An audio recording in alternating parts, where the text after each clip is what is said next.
Saya kalau dilihat dari nama ini Sunda, tapi asli Jawa Tengah. Kabupaten saya di Purworejo.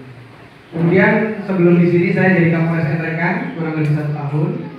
Sebelum di Entrekan saya di Ditreskrim Khusus Polda Sulsel. Entrekan ini masalah kantor. Nah, sedikit nanti akan saya jelaskan tentang tupoksi kita terkait dengan keamanan yang berarti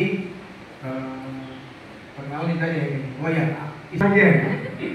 Jadi Pak, mohon maaf pengalaman kalau di Tanah Suci Bapak coba. Kalau di Tanah Suci suatu saat kita didoakan sama itu, sama orang-orang sana saya. Nanti ibunya akan bilang, nah, jadi aminkan sama ibunya. Kami, ya, selaku kepolisian tentu Bapak tadi sudah signifikan lagi itu.